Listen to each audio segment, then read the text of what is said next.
اعوذ باللہ من الشیطان الرجیم بسم اللہ الرحمن الرحیم الحمد للہ رب العالمین والصلاة والسلام علی سید الانبیاء والمرسلین وخاتم النبیین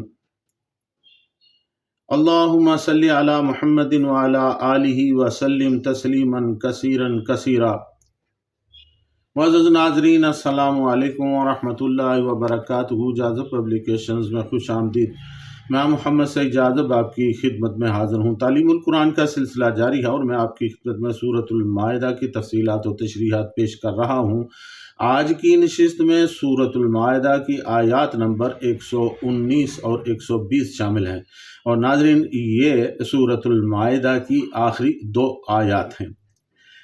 ارشاد باری تعالیٰ ہے، قال اللہ ھذا یوم ینفع الصادقین صدقہم لہم جنات تجری من تحتها الانہار خالدین فیہا ابدا رضی اللہ عنہم ورضوا عنہ ذالک الفوز العظیم للہ ملک السماوات والارض وما فیہن وہو علی کل شیء قدیر۔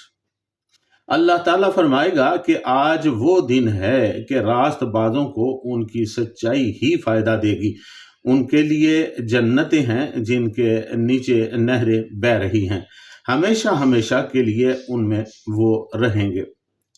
اللہ تعالیٰ ان سے راضی ہوگا اور وہ اس اللہ تعالیٰ سے راضی ہوں گے۔ یہی سب سے بڑی کامیابی ہے۔ آسمان اور زمین اور جو کچھ ان میں ہے سب کچھ اللہ تعالیٰ کی ملکیت میں ہے اور وہ ہر چیز پر قادر ہے۔ ناظرین، لغات القرآن کے مطابق صدق کذب کی ضد ہے۔ جب انسان کا دل اور اس کی زبان ہم آہنگ نہ ہوں تو اسے کذب کہتے ہیں، خواہ وہ بات جسے وہ بیان کر رہا ہے سچی ہی کیوں نہ ہو۔ اس لیے صدقن کے معنی ہوں گے دل و دماغ کی ہم آہنگی کے ساتھ بات کا نفس واقعہ کے مطابق ہونا، اسی کو سچ کہتے ہیں۔ لیکن اس کی ایک شکل اور بھی ہے۔ ایک شخص کو کسی واقعہ کے متعلق جو کچھ معلوم ہے وہ غلط ہے، لیکن اسے جو کچھ معلوم ہے اسے وہ ٹھیک بیان کر رہا ہے۔ اس صورت میں اس کے دل اور دماغ میں تو ہم آہنگی ہوگی لیکن اس کی بات غلط ہوگی۔ اس شخص کو ہم جھوٹا نہیں کہیں گے، البتہ اس کی بات کو غلط کہیں گے۔ صدقن کے معنی قوت اور شدت کے بھی ہیں۔ علامہ ابن فارس رحمۃ اللہ علیہ کے فرماتے ہیں کہ اس مادہ کے بنیادی معنی ہی قوت کے ہیں، اور سچ کو الصدق اس لیے کہتے ہیں کہ سچ میں فی نفس ہی قوت ہوتی ہے اور جھوٹ بودا اور کمزور ہوتا ہے۔ صدقہ کے معنی ہے اس نے جو کچھ کہا اسے سچ کر دکھایا، اسی سے صادقن بھی ہے، یعنی سچ کر دکھانے والا، تصدیق کرنے والے۔ قال اللہ ھذا یوم ینفع الصادقین صدقہم، اللہ تعالیٰ فرمائے گا کہ آج وہ دن ہے کہ راست بازوں کو ان کی سچائی ہی فائدہ دے گی۔ ناظرین، اللہ تعالیٰ کی طرف سے سوال اور حضرت عیسیٰ علیہ السلام سے عاجزانہ جواب کے بعد اللہ تعالیٰ فرمائے گا کہ یہ وہ دن ہے جس دن سچوں کو ان کا سچ نفع دے گا۔ جنہوں نے دنیا میں سچا عقیدہ، سچا عمل اور سچا اخلاص اختیار کیا، آج ان کا احترام ہوگا اور انہیں عزت سے نوازا جائے گا۔ یہاں صدق سے مراد قیامت کے دن بولا جانے والا سچ نہیں۔ اس دن تو کفار بھی سچ بولیں گے اور صاف کہیں گے کہ ہم کفر کرنے والے تھے اور ہم نے غلط کام کیا تھا، مگر اس دن کا سچ بولنا کچھ مفید نہیں ہوگا۔ اس دن وہ سچ کام آئے گا جو لوگوں نے اس دنیا میں اختیار کیا۔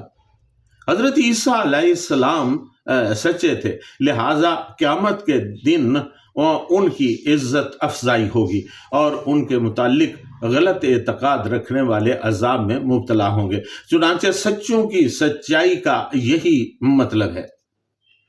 ناظرین، علامہ اسماعیل حقی رحمۃ اللہ علیہ اپنی تفسیر روح البیان میں لکھتے ہیں کہ قیامت کے دن سچ نفع دے گا تو جھوٹ اور ریاکاری کسی صورت نفع نہ دے گی، لہٰذا عقل مند انسان کو چاہیے کہ سچائی کے راستہ پر چلنے کی کوشش کرے، کیونکہ ایمان کے بعد سچائی کو اختیار کرنا بندے کو نیک اعمال کی طرف راغب کرتا ہے۔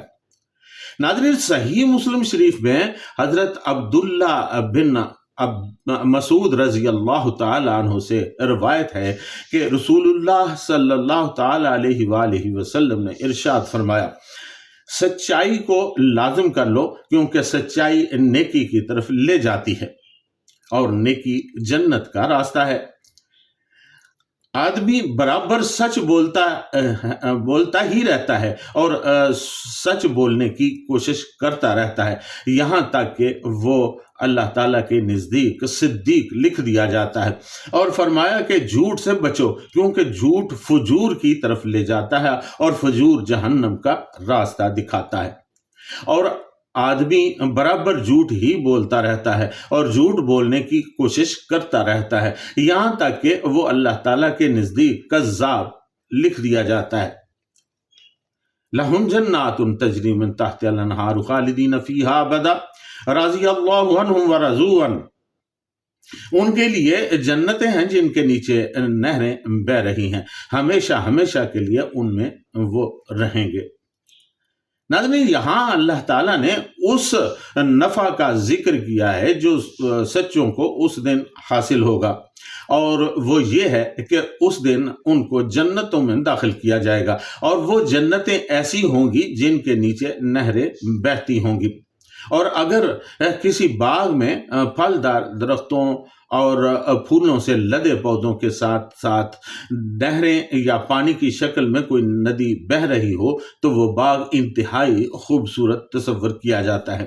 چنانچہ اللہ تعالیٰ نے قرآن مجید میں جہاں جہاں باغات یعنی جنتوں کا ذکر کیا ہے، ان کی خوبصورتی کا کچھ ایسا ہی نقشہ کھینچا ہے۔ یہ وہ جنتیں ہوں گی جو دنیا میں اللہ تعالیٰ کے احکامات پر عمل پیرا ہونے والے اور آقا دو عالم صلی اللہ تعالی علیہ وآلہ وسلم کے فرمودات اور سنتوں پر عمل کرنے والے لوگوں کو انعام کے طور پر ملیں گی، اور وہ لوگ ہمیشہ ہمیشہ ان جنتوں میں رہیں گے۔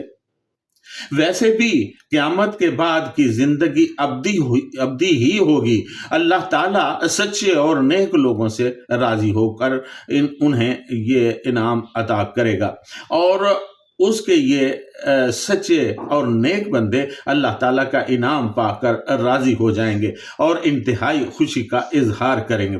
ناظرین، علامہ ثناء اللہ پانی پتی رحمۃ اللہ علیہ لکھتے ہیں کہ یہ محبت ہے جو دونوں طرف سے ہوگی۔ صوفیاء کرام رحمۃ اللہ علیہم نے یہی تشریح کی ہے، لیکن اہل تفسیر نے توضیح مطلب اس طرح کی ہے کہ اللہ تعالیٰ ان کی مخلصانہ کوشش کو پسند فرمائے گا۔ یہ اللہ تعالیٰ کی رضامندی ہوگی اور اللہ تعالیٰ کے عطا کیے ہوئے کامل ثواب سے اہل جنت خوش ہوں گے، یہ ان کی رضامندی ہوگی۔ یعنی ایک طرف سے سعی مشکور ہوگی اور دوسری طرف سے جزائے موفور۔ ذالک الفوز العظیم، یہی سب سے بڑی کامیابی ہے۔ ناظرین، انعام کے طور پر اللہ تعالیٰ کی رضا کا حاصل ہو جانا اور نتیجے کے طور پر جنت کا مل جانا سب سے بڑی کامیابی ہے، اور یہ کامیابی لازوال ہے، اور دنیوی کامیابی تو فنا پذیر ہے۔ حضرت ابو حیان اندلسی رحمۃ اللہ علیہ اپنی تفسیر بحر المحیط میں لکھتے ہیں، لِأَنَّ الْجَنَّةَ بِمَا فِيهَا كَالْعَدَمِ بِالنِّسْبَةِ إِلَىٰ رِضْوَانِ اللَّهِ، یعنی اللہ تعالیٰ کی رضا ہی سب سے بڑی کامیابی ہے، کیونکہ اس نعمت عظمیٰ کے سامنے جنت اور نعیم جنت کی کیا وقت ہے۔